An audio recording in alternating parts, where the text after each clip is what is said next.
In June of 2021, El Salvador made history as they became the first country to adopt Bitcoin as legal tender. While this move left many mainstream economists scratching their heads, from the perspective of a developing country, it makes perfect sense. With the global economy growing increasingly digital, those who lack access to the online marketplace are being left behind. It is estimated that 31% of adults are unbanked, meaning in most cases they do not have access to the financial tools required to take part in the global economy. In 2014, a poll was taken asking unbanked adults why they are unbanked.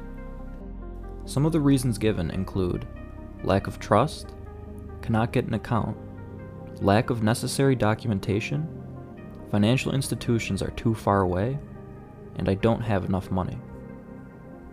Simply speaking, Bitcoin fixes this. Bitcoin relies on cryptographic proof. No trust is necessary. Bitcoin is open to every person on Earth with an internet connection. Bitcoin does not require any personal information. Bitcoin usage does not require financial institutions, and Bitcoin wallets are free to set up. As internet connectivity continues to spread, and the cost to produce smartphones continues to drop, it is only a matter of time before the entire developing world has mobile access to the internet. With Bitcoin, being unbanked is no longer an issue. With a mobile device, an internet connection, and a free Bitcoin wallet, anyone has the power to be their own bank.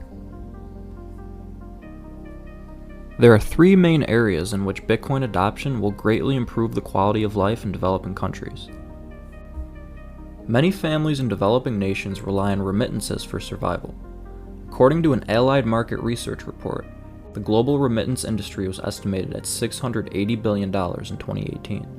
Of this $680 billion, $30 billion was eaten up in fees. Imagine the impact that an extra $30 billion could have on some of the poorest people in the world. Not only is their money being eaten up in fees, but for many people, the closest money transfer service is many miles away from their home.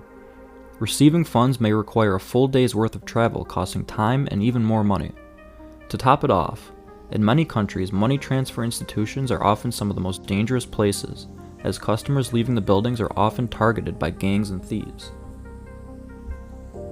Bitcoin fixes this by removing the middlemen from the equation, thereby lowering the costs and increasing the speed of transactions, by eliminating the need to travel long distances to receive the funds, saving time and money, and by offering a safe way for families to send money without any chance of it being intercepted by criminals. By tapping into a global open monetary network, entrepreneurs and business owners from the developing world can greatly expand their clientele base.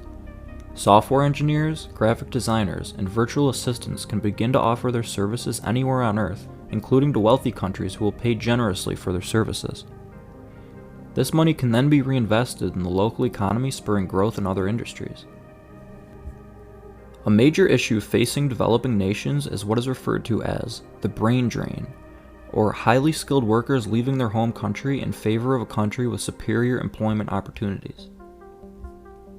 An emerging Bitcoin economy in cyberspace will allow many skilled workers in developing countries to remain home and virtually offer their services anywhere in the world, without the inefficiencies and fees of legacy financial institutions. Saving and investing over time are required to build long-lasting wealth. Unfortunately for many in the developing world, saving and investing are not viable options. Investing opportunities are limited, while the incentives for saving are just not there. Why save your money when you know it will buy you less food next year or next month due to inflation? Bitcoin's incentive structure rewards savers rather than punishing them.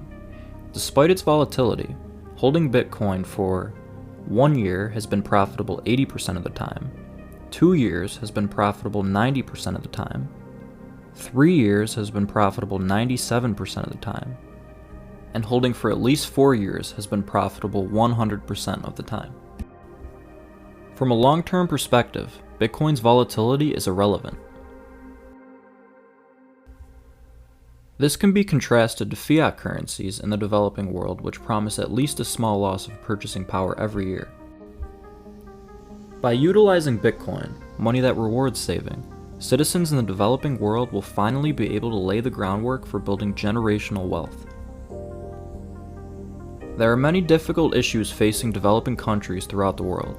The adoption of Bitcoin is by no means an overnight fix, but by embracing this emerging technology, the developing world has a golden opportunity to set the stage for a brighter financial future.